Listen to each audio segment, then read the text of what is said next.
You're listening to the Junto Podcast, a podcast about leadership, faith, community, and pretty much anything else that you want to talk about. Visit us at www.juntopodcast.com. That's JUNTO podcast.com. Thanks for stopping by and enjoy the show. Hey, everybody. Welcome to the Junto Podcast, the Together Podcast. This is episode number 71. 71. Bright, sunny day. How you doing? I'm good. Good to be here, be with you. I like your shirt. Yes. Yeah, and tell them where they can get one of those, by the way. We're going to be having those. Today's episode is actually sponsored by Dash of Ginge. Dash of Ginge. And we'll actually put the link, whatever you do, the stuff that you do, that you put at the end of stuff. That you stuff. Do that. Yeah, hyperlink, but yes, link. Dash of Ginge for all of your promotional products, cute, anything that you think of. She can put whatever you want on it. So hit her up for all of your printing, screen print. Screen print, yeah. Needs. I love it. She's amazing. You know, that's who we go to when we need something for the Junto podcast, for the Together podcast. And we just, are so, I don't know, just the work that she does. It's awesome. And it's good stuff. So definitely hit up Dash of Ginge. And by the way, the Ginge, you know, there's a red-headed camaraderie there between you and her. We are Ginger sisters. That's it. So. Ginger sisters. Yep. We've had her on the podcast before. Yes. Miss Marissa. We were doing, because she's a teacher as well. So we were doing a teaching message. Yeah, those are always fun. And it was good to hear from her. And I know we had a little fun talking about Miss Frizzle. I think Miss Frizzle came up in a conversation for the Magic School Bus. That's the best. Yeah, you'll have to go back and listen to that one if you haven't listened to it already. But excited to be with you. Welcome back, or welcome to the Junto Podcast. As always, we are talking about life, real life things. Generally, that always comes back to the perspective of faith. In episode 71 today, my gosh, we are going to be talking about modern day addictions. 7 modern day addictions. Crazy. I'll be honest. Yes. When, first we looked up the article and talking about the title, 7 modern day addictions. I'm like, okay, I'm good. Let's do this. And then we get into it and start listing them. Ooh, and it kind of stepped on my toes a little bit, if I can be honest. Yes. Things that you don't want to admit that you're addicted to, that it just, you feel like you're in it. But it's not an addiction. It's just what we do. Yeah. It's just something that we do. But they're addictions. Predicted. Well, and I think what's different about this, when we generally think about addictions, our mind tends to go to alcohol, to drugs, to hardcore substance abuse, maybe even things of a sexual nature, pornography, things of that nature. But the reality of it is that we as humans can be addicted to several things. And really, I think when we're talking about addiction, it's just the overuse of something, or maybe not even the overuse of something, but maybe it's a mentality that we have. So I thought it would be interesting to talk about these modern day addictions to give us a new perspective. And I don't want to minimize the major addictions. Obviously, those are there and get help. Like if speaking to everybody and anybody, including ourselves, you got major addictions. Obviously, we want you to get the help you need. But these are going to be some addictions that I think a broader audience can relate to, because these are just everyday things, like you said. What do you think? Yeah, and it's like, I got to have that. Yeah. Even though we don't say that or want to admit that, but the fact that, and once we get into this, you'll understand more, but the use, our overuse, usage of these things really speaks to our addicted mentality and having to have things to get us through this life when really we don't need these things. Yeah. It's crazy. As much as we think we do. Like we say at church, everybody has a flavor. Like everybody has a flavor. There is something, I don't care who you are, how good you are, how godly of a person you think you might be, or you think someone else might be. everyone has a flavor. Everyone has a weakness or an area in their life where they have the proclivity to do things probably they're not supposed to do. And as always, I think having conversations like this are important. We're big on just using this, A, to be an encouragement, but B, to bring awareness and maybe shift some perspective about the way we think about some things. So welcome to the Together podcast. Welcome. Because that's what we do. Podcast. Yeah, I love that Brought shirt. to you by the Dash of Jen Jess. Yeah, definitely. Once we get into these, we've talked about this before too. We are our access to everything. We have it at our fingertips. Yeah. It's here.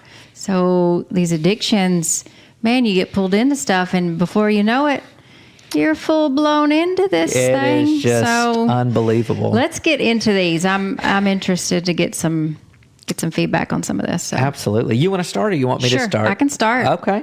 Well, tell them where the article's from. Yes, it is whiterivermanor.com.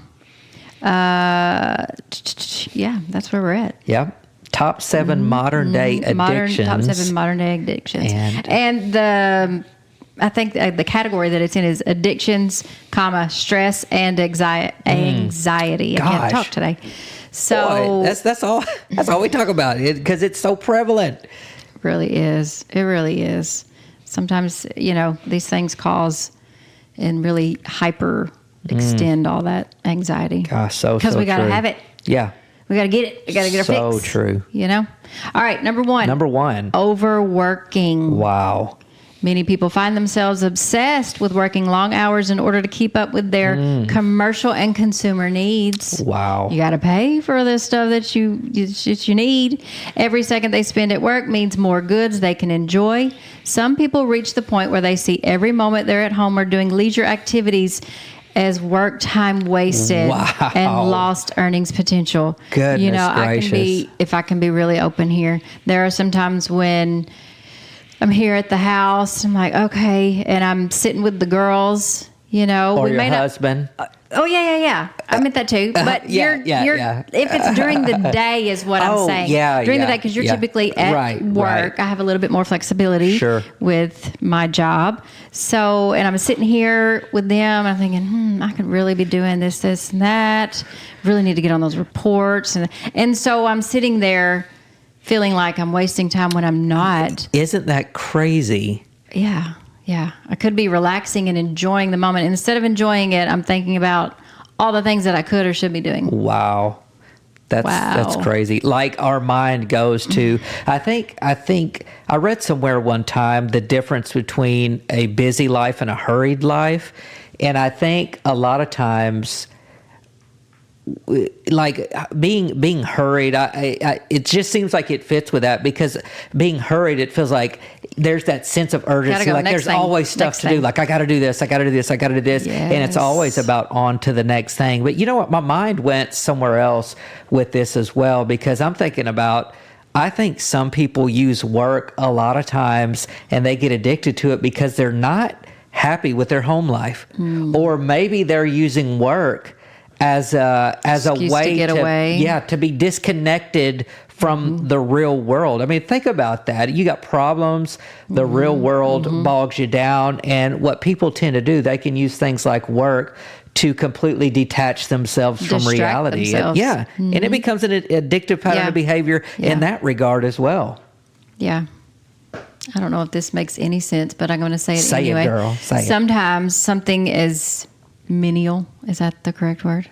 Menial? A menial task, I think so. As washing dishes. Like typically that's the girls. They're supposed to do the dishes. But there's something about standing there at the sink. And I haven't done it in a while. Actually, now that I'm thinking about it. Washing dishes. You're doing it. You're not having to think. You're not having to put any thought. You can think about 10,000 other things if you want to. Or nothing at all. But you're doing something. You're completing a task. But you're not having to think about it. I don't know. Wow. To me, like sometimes I would so much rather clean even a toilet or something else than have to sit down and work on a report or something where I have to make decisions and actually work. Well, with my brain. Yeah. I'd rather physically. Exactly. For me, I was thinking about that's how I am when I'm cutting the yard. Mm-hmm. You know what I mean? That's where I can zone out and kind of disconnect from what's going on, and I'm just happily riding. And you're getting something done that needs to be done. Productive at the same time. That's good. But think about that. You know, we may not see overworking ourselves as an addictive pattern of behavior, but think about that. Maybe if you're someone who, you know, you're tied down to your job, you live, breathe. Let's say you're married to your job. If you say you're married to your job and that takes the first priority in your life, I would encourage you to audit yourself. You may have an overworking problem, and you just might be an addict. I'm just addicted saying, to your according work. to this, anyway. Yeah, So, definitely. absolutely. Wow. Number 2. Any other thoughts on number 1? Or, nope, I'm good. Awesome. Yeah. This can be. I think I can see how this can be over the top. Addicted to it. Let's just read it and talk about it a little bit. Number 2, fitness and exercise. Statistics on fitness and exercise addiction can be difficult to find because they often coexist with eating disorders. This is where it becomes an addiction, because they often coexist with eating disorders such as anorexia nervosa. In a 2009 study by Behavioral Neuroscience, a journal that publishes original research titles, it was found that people with fitness and exercise addiction have a similarity to those addicted to drugs. Wow. So, interesting. Yeah, I can see that. I can see everyone knows we're a CrossFit community here locally. Big time, yeah. And the more I go, the more I want to go. Yeah. And I don't know if it's a psychological thing, it's physical. I feel like my body is like, okay, we're getting in the habit here. Yeah. We're supposed to go do this. Let's do this. And the less I go, of course, it's, harder to go. Oh gosh. Yeah. But I could see how, because you do feel better afterwards, mentally, physically, after you work out. When you have exercise, Yeah. So I can definitely see how that could become an addiction and become something where, like, I have to do this. Like, you could obsess. Yeah, you could obsess mentally. Over it. Like, no, I didn't work out today. What's wrong with me? Or, but I'm failing. Even adding to that, and I agree wholeheartedly, but looking at it from the perspective that the article is giving it to us, it's really associating exercise with not really liking yourself, like having a disorder. Like most people who, and I've never had anorexia, so I don't want to misspeak, but in my mind, I feel like people with anorexia, is that right? Okay. I feel like they're never satisfied with the way they look, that they always look overweight to themselves. Yeah, and if that's your motivation for exercising, listen, I get it. I rarely do I look in the mirror and I'm like, dang, I look awesome. That just doesn't happen, especially when you get our age. But you can see gains and you can see it. You take those things. But from this perspective, if your motivation for working out and being addicted to exercise is because you can't really stand the way you look, a very negative self-image, and it's almost to that same level as someone with anorexia, then that's when it becomes a problem. I think we always say mind, body, and spirit. So it's a part of who we are and what we do. But our motivation is, I know at my age I'm never going to have abs. If I didn't have them in my 20s, I dang sure ain't going to have them now. So our motivation behind it, though, is to stay healthy. To stay, looking fairly decent. To stay in the same pant size and just to be overall health. We're not doing it because, we have a disorder or something like that. Yeah. So, and that's where this article's taking it, which I can definitely see how that would be the case. Yeah. Wow. I didn't even think about it from that perspective either. I was just thinking from the way it makes you feel or just wanting it or even being in the community of fitness community or saying you're a part of something.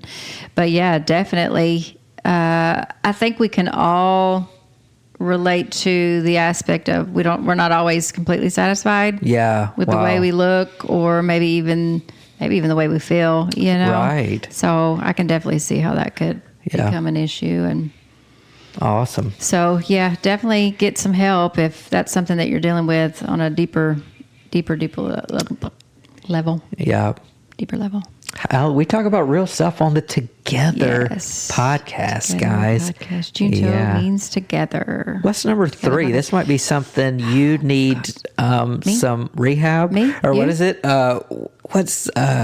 I don't know. Read it, and they'll know what we're talking about. What are you trying to say? I probably need it too. I need it too. Exactly. Not probably. I do need it. How's that sound? All right, number 3. I think you need it worse though. Okay, I'm done. This says online shopping, but it could be any shopping. There are in-store addicted shoppers. That's true. But yeah, Amazon, it's just so easy. It's too easy. My gosh. Talking about that, having everything at our fingertips. Like, we needed popsicles the other day. Let me order some popsicles instead of going to Walmart or Kroger and just grabbing a box. It's almost like worth the I can do it right here. Wait just to do it. Yeah, I'll wait till tomorrow. Yeah. Amazon's been pretty good about their next day things. But even beyond that, there's other things, Okay, when you get to where I don't really need anything, but let me just see what's on here. Right. And, I got to have that because, it's 20% off and I only have 10 minutes to get this lightning deal. So I might as well go ahead and get it, even though I don't need it right now. Yeah. Well, and let me add something to that. And basically it says exactly what you said, but some form of shopping has been a widespread addiction for a long time in the history of humankind. Right, so that's correct. Right. But the widespread use of online shopping has made it much worse. People can buy anything they want in a few clicks. It takes just seconds, which is also what you said. Yeah. And then it goes on to say, while that's a great thing for some people, for many, it's completely detrimental. So when you think about the word detrimental, it's I got to have it. It's detrimental to the way they feel. It's detrimental to the way they're functioning as a human. Like, I got to do it. I got to have it. And it's compulsive at that point. So, wow. And that's with all of these things. That's true. It's not there's nothing wrong with online shopping for sure. Just like you said, the compulsion, I got to do it, and I'm going to sit here in the time when I could be working or doing something else. I'm just scrolling to see what I can buy online. Well, because it's easy. It's right here. I can do it. And let me add. That was great. Yeah. Finish your thoughts. Sorry. No, I'm good. Go. Sorry. That was it. Well, you said something, and it just made me think of something else. And look, I was talking to somebody just today. Who was it? I'm just kidding. I know, right? No names. It was just today, and no names for sure. But it's a perfect example of how this thing can get out of hand real fast. This particular person recently is going through a divorce currently, and just was like, man, I wasn't aware of the debt that this other person accumulated. And I just want to say that there are people out there that have real problems. I mean, they don't know how to say no. You're talking about accumulating thousands and thousands of dollars to where in it gets credit you card into debt. trouble. Yes. And that's I'm not slighting, obviously people that have online shopping under control, it's not a problem, but there are those that where it really is a compulsion and they drive themselves into major debt because there's a lack of control, and it's crazy. Yeah. And it also makes me think of gambling. We talk about going to the casino. Gosh, yeah. I've heard for years that, man, he took his whole check, got paid, went down there to Tunica, talk about Tunica. Now we've got it in West Memphis, and spent the whole check, lost a whole pay period.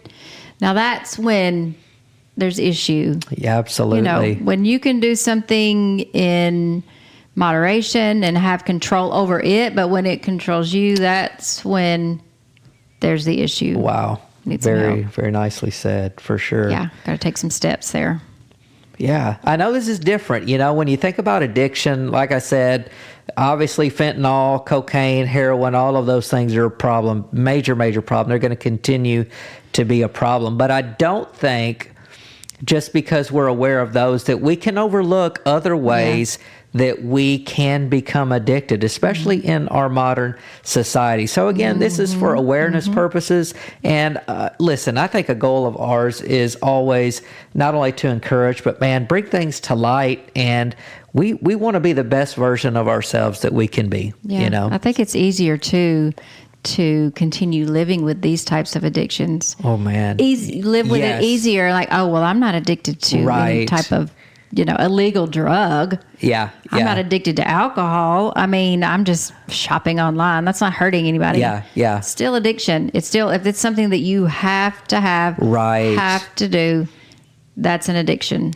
Something that you can't put aside. Well, and my mind goes to we've all seen hoarders.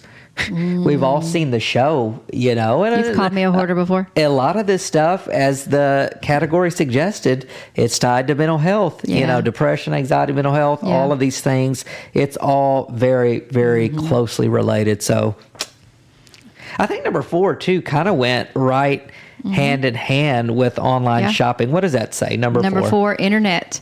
The internet is accessible in most of the world now, of course. Consequently, we're starting to see burgeoning. Mm-hmm. Yeah. Yeah. Does that mean there's exploding? Yes. Correct. Growing. Right. Number of internet addicts around the world. Psychiatrists have recently started acknowledging the mood-altering effects of various internet use. Most specifically, talked about this. This is from pornography, gambling, gaming, and blogging. Goodness. You hear all the time, our kids say it, I'm going to rage. If I can't get to this next level on this game, I'm raging. I'm going to rage. Like the rage, like there's a word for like going psycho and going crazy. And raging. Anything that alters the way we feel has the capacity to become addictive if someone doesn't like how they feel.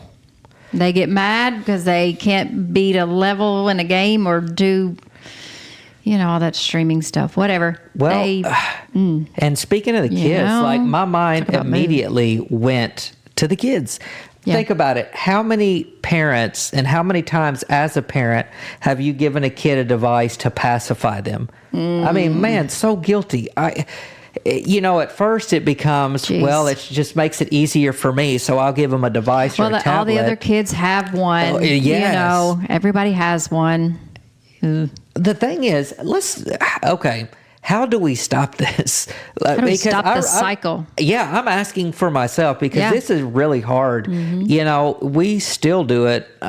We have time limits set on our littles' devices that goes off at a certain time of night, and they're not supposed to technically get additional time. Say, oh, hey, can I get a little bit more time? Can I get a little more time? Because they're playing games with their sisters. Like we're all 4 playing together. Yeah, so that's what they use to tell us to give them more time. We're playing together, Yeah, I can see, internet definitely and the mood access. Altering. Mm-hmm. Man, it's a real thing. Wow. And I don't know, I can't remember if we've gone into this, but the pornography is definitely something that can become an addiction, and talk about altering reality for someone and the perspective and what's, expectations of real life versus, man, that can get you into just some deep, I don't know the word. Yeah. Well, deep stuff. And it's crazy, okay, we'll just do it. Yeah, so we'll just do it. You want to be vulnerable, but you don't want to be too vulnerable at the same time. Right. If you're listening to this, we just want you to know that most of the things we talk about are coming from a real place that we have walked through ourselves. Yeah, and so I'm thinking about that. Some of these things you just don't get back. I remember when me and my brother were little, the first time we were exposed to things we probably shouldn't have been exposed to. Right. We were at an uncle's house, found his stash, a collection of, their print magazines back then. Yeah, and then, that's true. And it's nothing that we were doing. We weren't looking for anything. We weren't trying to be mischievous. We were just being boys, staying with our uncle visiting and happened to stumble upon it. Well, the thing is, once stuff like that enters your mind, it can never go back out. It's there.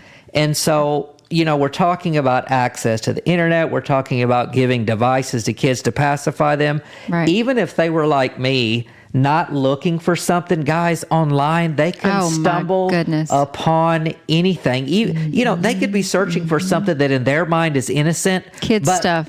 Something else could pop up. And guys, once once you see that, once your mind goes, you can't go back. You don't get it back. Mm-hmm. Like, you don't get it back.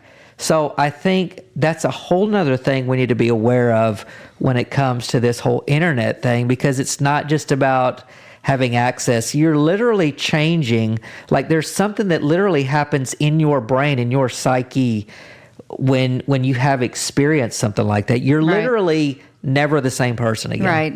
Your makeup has changed. Your DNA, it's different. It's different. Yeah. There's something to be aware of. Especially with our kids, man. Yeah. Check their devices, have limits, have guidelines, talk to them, beat it into their heads, not physically. Right. But if you need to remind them, the scripture says, I tell you these things again and again because it's for your good. Yes. So that it gets in there and you remember it. And in those moments when they aren't with you and they don't have you telling them, they'll remember it and they'll say, oh gosh, I should not be on this. What is that I need to do? Instead of, what is this? Let me keep going further and further.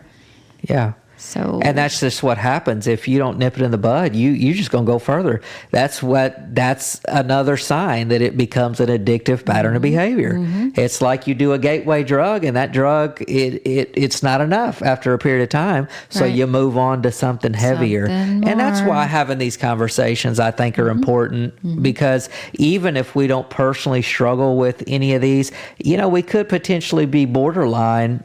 We never know what's going to be a gateway for us. On to the next thing. So, all right, this stuff affects all of us. All of us. That's right. All right, number 5. I'll let you do that one.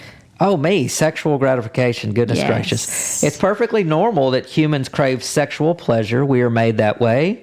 But the traditional concept of family is being challenged by the increased frequency of sexually compulsive behavior, much caused by the widespread access of pornography. Mm-hmm. Not all psychiatrists recognize this as a real addiction, but there's a growing number of self-help groups and recovery centers that help with regaining control of sex addictions.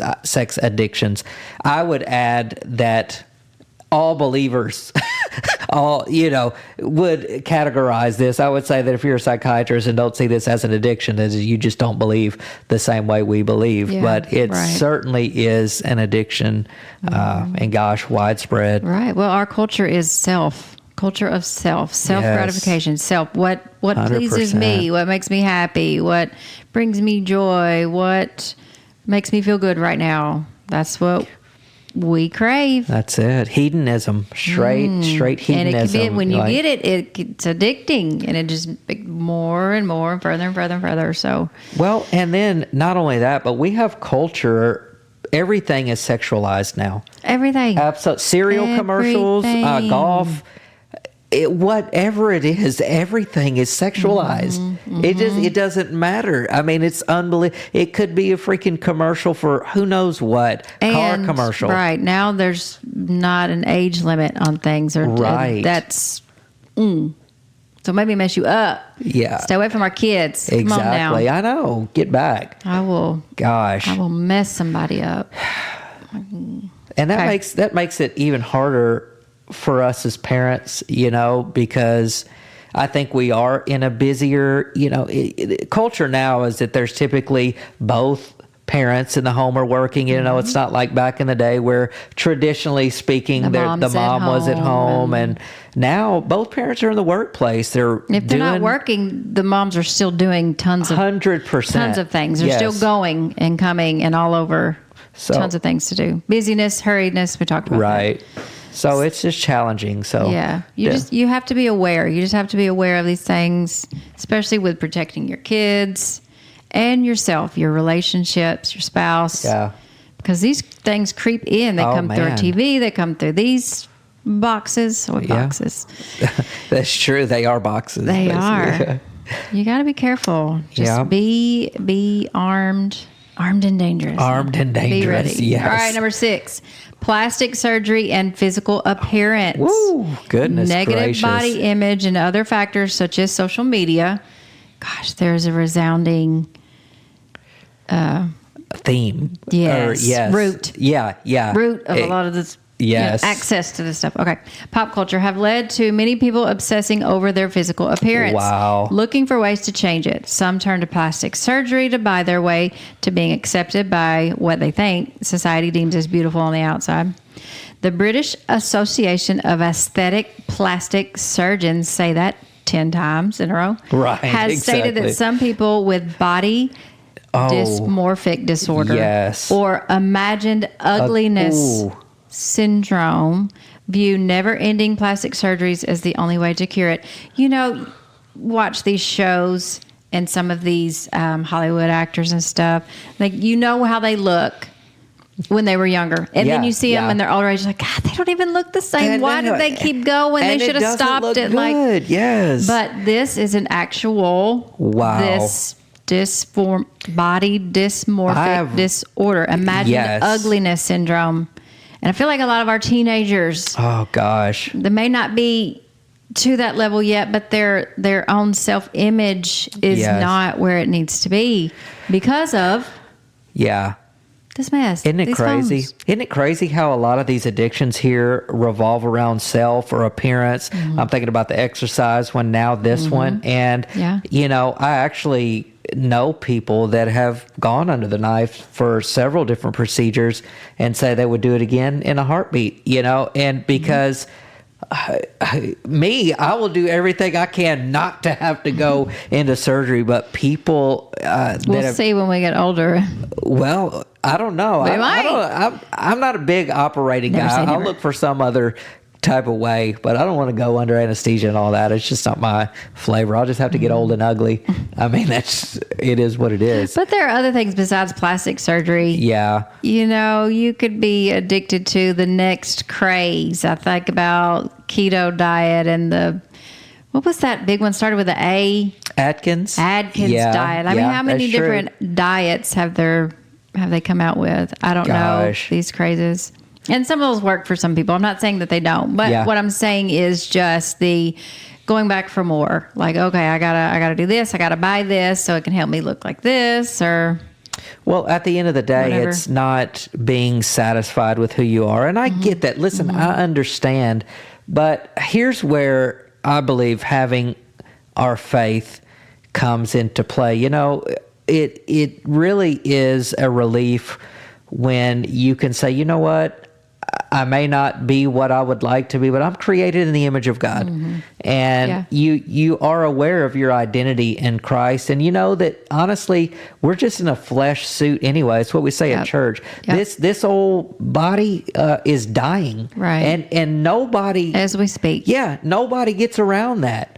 Nobody gets around that. Like, we're all going to experience the same fate. So having that peace of who you are in Christ, my gosh, I just think about how much mental anguish on top of the physical anguish people experience, not liking who they are, and to the point where they want to keep doing things like this. I don't know. It's sad. I think every human can relate to maybe not being satisfied about a certain part of your body or whatever, but man, just getting That's why we have filters now. We'll just use filters. Yeah, just use Don't filters. worry about plastic surgery. Just take a picture and use a filter. No. Yeah, I know, I'm not trying to make light of it. That's what I do. No, I'm kidding. Yeah.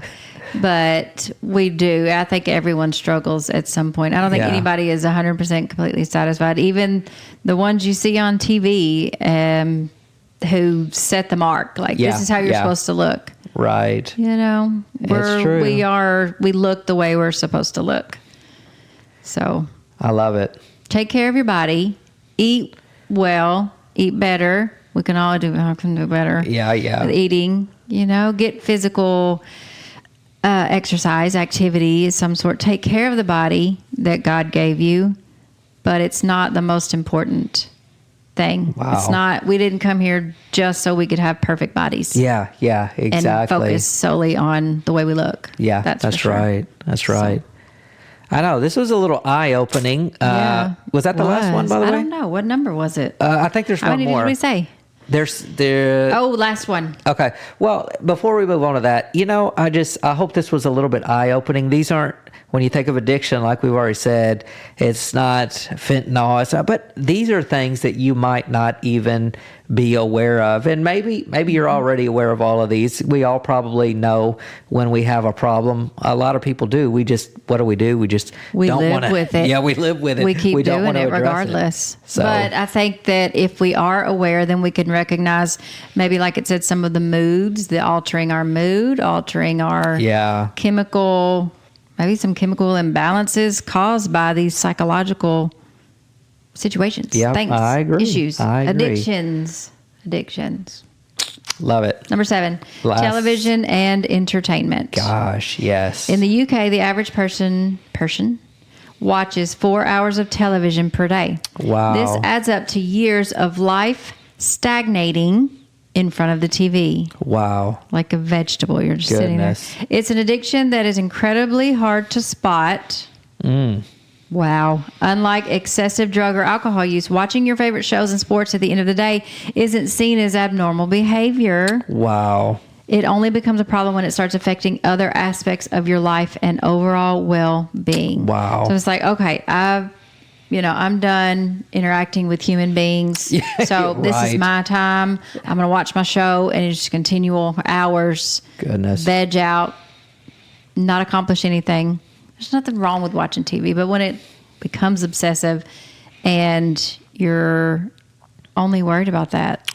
Well, I think about, these are problems our pioneers didn't have, our early. Why? Because listen, you had to work till there was no light outside. Why? Because if not, we can go to the grocery store and buy our food, but man, every day, survival was like, are you going to get up off the couch and make your food? Go, you better get up and do something. Man, and we are living in such a culture where everything is terrible. At our fingertips. I just worry if stuff really ever hit the fan. Most of us, when it does, boy, most of us are gone. We're out of here in a week. We're gonna be like, what are we going to do? Survival skills, it's just going to sit and you gonna eat your canned goods, your refried beans, as soon as that's done. Come on, till it's gone. Start eating the leaves off those trees. Well, good deal. Well, I appreciate the conversation. Yes. I hope that you got something out of this as well. These are not things that probably come to mind when you think about addictions, but I think that if we're just being honest with ourselves, maybe this will paint things in a new light. And this will also help us to quit judging others who are dealing with some major addictions as well, to understand that, nobody's perfect. Call those mainstream addictions. They're mainstream because those are the ones that everyone talks about and wants to point out. Exactly. But let's point some of these others out because they're addictions. That's it. Well, I want to close with a scripture real quick. Romans chapter 10, verses 11 through 13 says that anyone who believes in him will never be put to shame, for there is no difference between Jew and Gentile. The same Lord is the Lord of all, and richly blesses all who call on him. For everyone who calls on the name of the Lord will be saved. And I hope that comforts you today, regardless of what you come from, regardless of what addiction you're struggling with right now.